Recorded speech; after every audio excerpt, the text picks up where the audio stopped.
Hi, இன்றைக்கி நம்ம வீடியோவில் அவரைப்பருப்பு பச்சை அவரைக்கொட்டை இது ரெண்டும் சேர்த்து ஒரு சுவையான பருப்பு சாதம் எப்படி செய்கிறதுன்னு பார்க்கலாம்.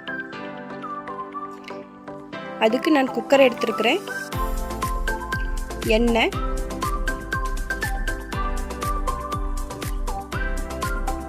தேவையான அளவு கடுகு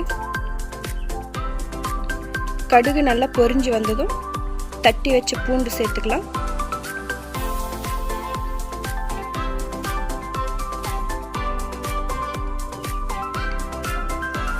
பச்சை மிளகாய், பூண்டையும் பச்சை மிளகாயும் சேர்த்து நல்லா வதக்கலாம்.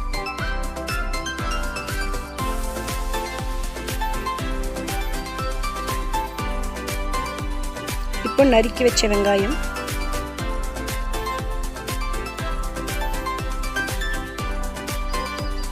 ஒரு 1/4 கிலோ தக்காளி கட் பண்ணி வச்சிருக்கிறேன், அதை சேர்த்துக்கலாம். உப்பு,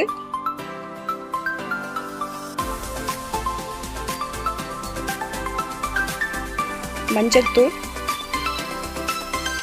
எல்லாம் சேர்த்து நல்லா மிக்ஸ் பண்ணி விடலாம்.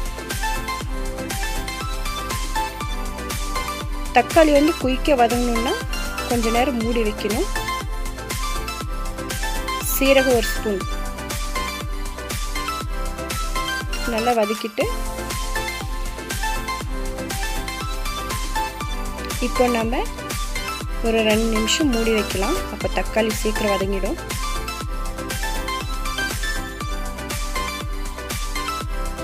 பாருங்க, தக்காளி வந்துருச்சு.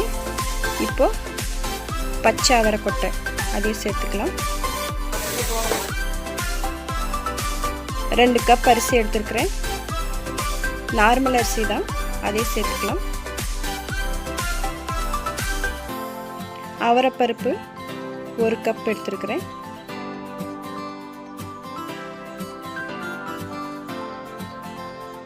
இதில் நல்லா கிளறி விடலாம்.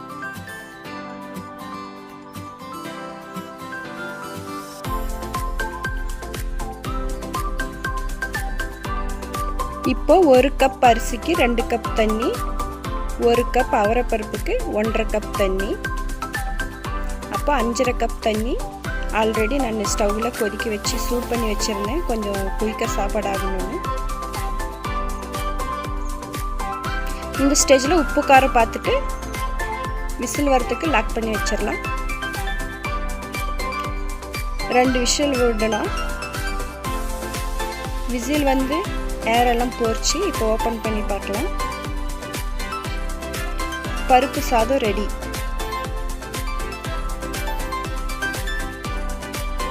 பிரியாணி மசாலா அதெல்லாம் எதுவும் சேர்க்க வேண்டாம். இப்படி செஞ்ச பருப்பு சாதம் ரொம்ப சுவையாக இருக்கும். நீங்களும் ட்ரை பண்ணி பாருங்கள். பிடிச்சிருந்தா ஷேர் பண்ணுங்கள், சப்ஸ்கிரைப் பண்ணுங்கள், லைக் பண்ணுங்கள்.